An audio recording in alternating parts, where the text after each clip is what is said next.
better.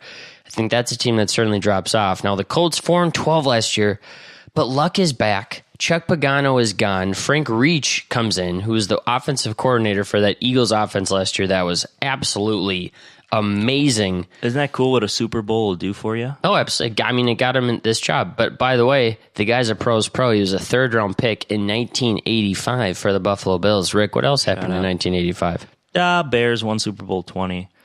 So nice. Glad we can get that in the show today. Marlon Mack is now RB1. Frank Gore is gone and deceased.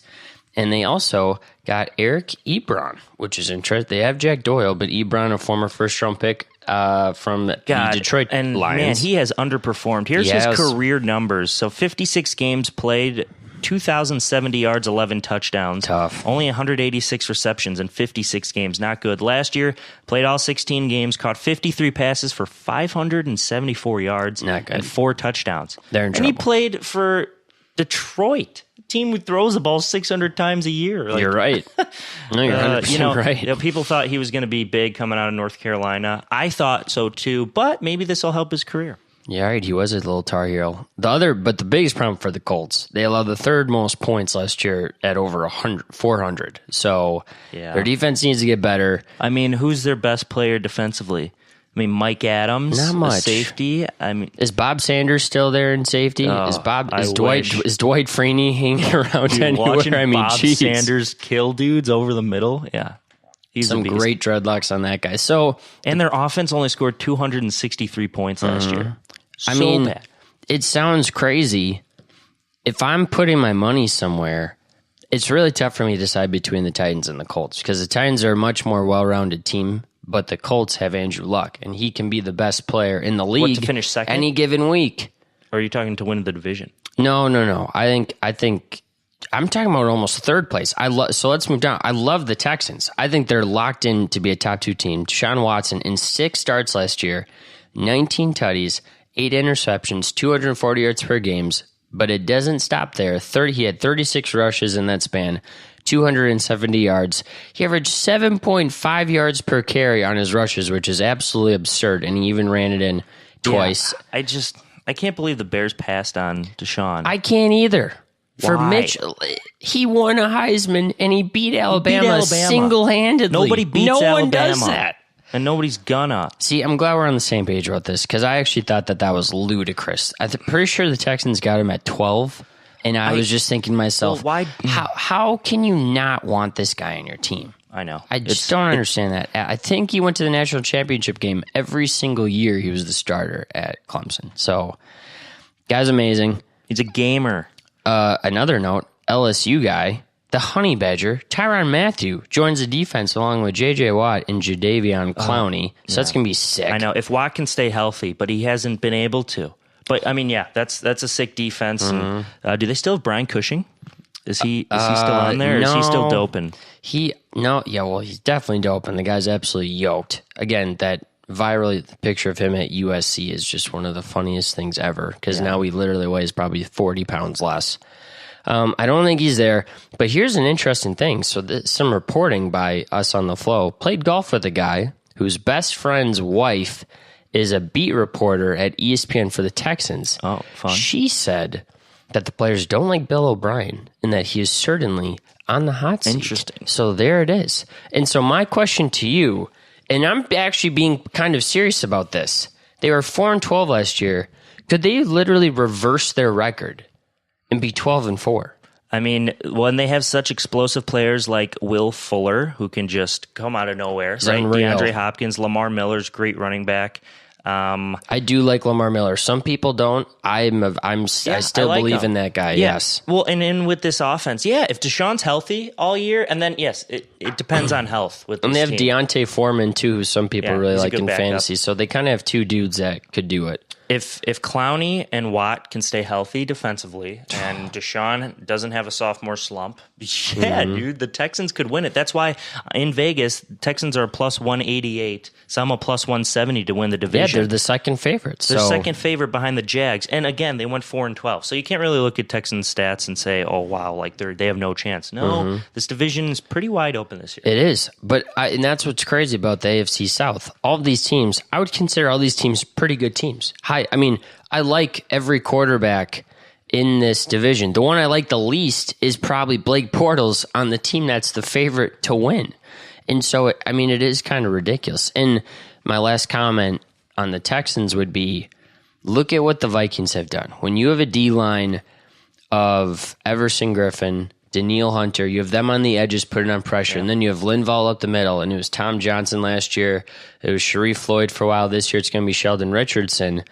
It makes your secondary and your linebackers look so much better when you can stop the run with your line. Exactly. So with the Texans, they aren't the deepest in the secondary. They don't have the best linebackers.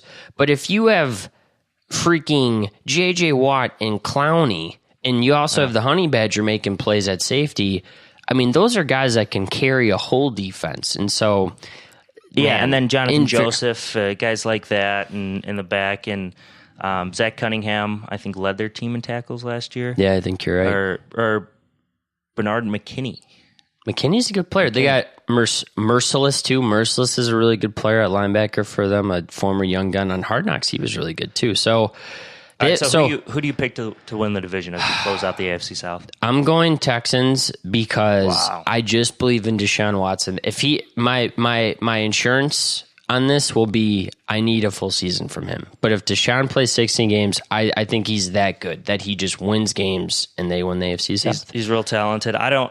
I got to go with the safe pick here and go with the Jags. Okay. I respect it. They're on the high road. They're on the right direction. They made the playoffs last year. They made the AFC Championship game. Yeah. They should have beat the Patriots. They should have been in the Super Bowl. Seriously. But, growing up playing Madden a lot, I always face the Jags because you want to face the worst team, right? So you can just have a day. Nobody wants to lose in video games.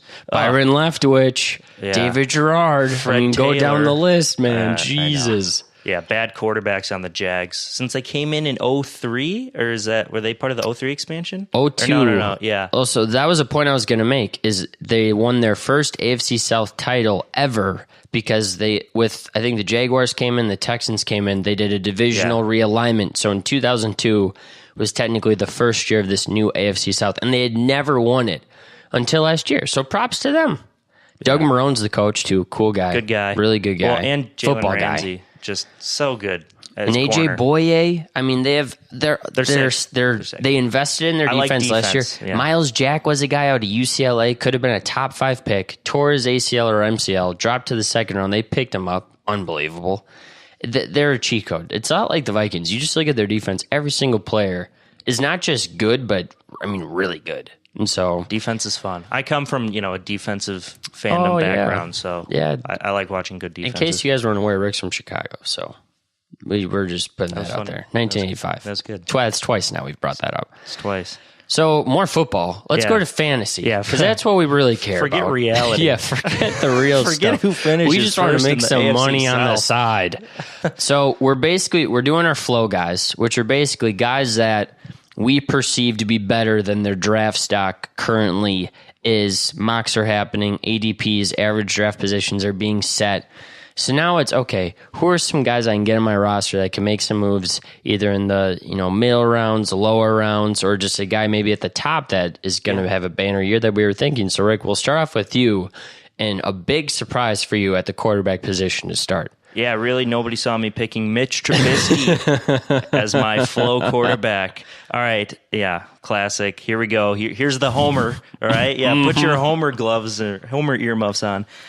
So Mitch Trubisky's rookie campaign did not go very well, but it came in the shadow of the failed experiment of the quarterback named Mike Glennon, who we paid way too much money for. I think he paid him like $15 million for that 1 year, something nobody. like that. Well, it was 4 years, like $40 million. We only had the 3 year, whatever. Yeah, he's brutal. gone. Anyway, Mitch only threw it 330 times last year, which is really low. That is. That was 29th in the NFL comparatively to, big teams throw it about 550 times a year for 2,193 yards. So under 2,200 yards passing. He was even touchdown interceptions at 7-7. That's brutal. But you know who his best receiver was last year, Alex? Kendall Wright? Yeah, Kendall Wright, who you guys got. Who's our third string wide receiver? Yeah, who probably won't maybe play fourth? that much. And then Marquise Wilson, Dontrell Inman caught a touchdown pass. Look, the second leading receiver last year for the Bears was Tyree Cohen coming out of the backfield. So Mitch had nobody to throw the ball to. This is true. John Fox was watching the door close in front of him. Okay, he knew that the end of the line was here. He was going to be out at the end of the season. Now we got Matt Nagy, the offensive coordinator, formerly of the Kansas City Chiefs. It's going to be a completely revamped offense. We're changing the scheme. We got new personnel, Allen Robinson, Taylor Gabriel, Trey Burton, whole bunch of people coming in. Got some dudes. Just saying, Mitch still in his second season, but he's got a good arm. He can scramble out of the pocket and make throws on the run, and that's kind of what you need in 2018 NFL. So watch out for Mitch this year. The only thing I'll add is he also can run a little bit too. So he's a guy that can maybe pick up 30, 40 yards on the ground just kind of sneakily. The only problem is that in fantasy, you really only need 10 or 12 guys. So there's a lot of good quarterbacks. But Jared Goff last year, it was you talked about him earlier, he sucked his rookie year. And then I think he was top 12 last year. Yeah. So Mitch could sneak in. I buy that. The guy I'm going with, Flow Guy, I hate him as a person, but I have to respect him as a QB.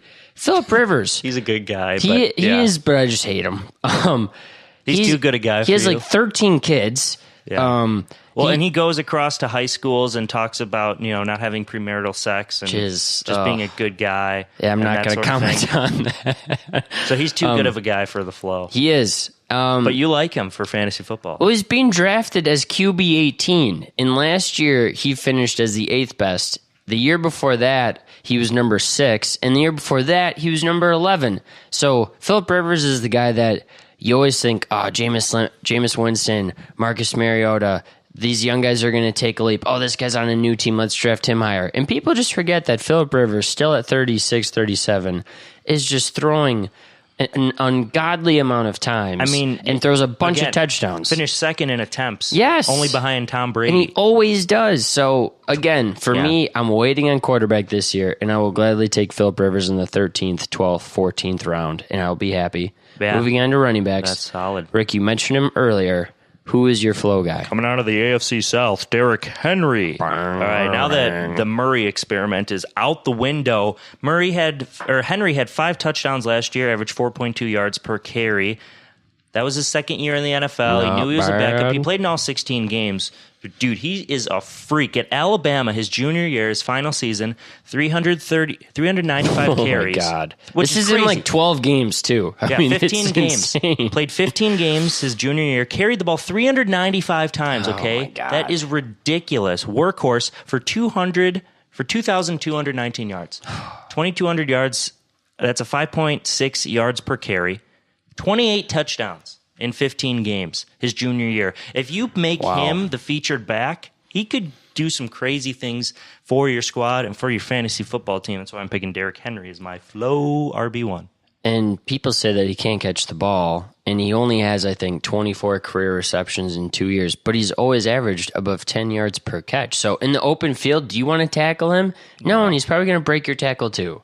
A cornerback can probably not tackle this guy. So also, I saw a picture on Twitter. I don't know who tweeted it out. Maybe it was the Titans, but he's just looking huge. It was a picture of one of the cornerbacks standing next to Henry, and it's like, good luck. He's overwhelming for sure. My guy, Jay Ajayi, Philadelphia Eagle, being drafted 22nd overall. And here's my point. They traded for him last year from the Dolphins. NFL in the trades, middle of the season. Exactly. It doesn't happen. Trades don't happen. So they obviously saw something in this guy. The problem was they had like Garrett Blunt, they had Corey Clement, they had Wendell Smallwood, they had all these running backs, and so he just didn't get a lot of usage. So he kind of fell off.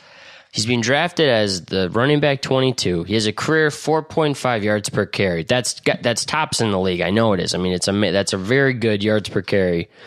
The thing with him is that the Eagles' offense is going to be so good it's almost impossible for him not to get close to 10 touchdowns. And I think about, and you might say, well, there still is Corey Clement. They have Darren Sproles on their team too. Okay, well, Devontae Freeman and Tevin Coleman have both been inside the top 10 before. This is last year. Alvin Kamara was running back number 3. Mark Ingram was, I think, 11th or 12th. Mark Ingram was 5th in the league in rushing, but Kamara finished ahead of him in fantasy. So just because you have 2 good running backs doesn't mean they can't be successful. They can't both go off. However, last year was the first time that 2 running backs had 1,500 or more yards on one team in one season. So which is crazy. That doesn't happen. No, but I think it's a new era of football at the same time. Yeah, I agree with you that it's rare. The running back is back.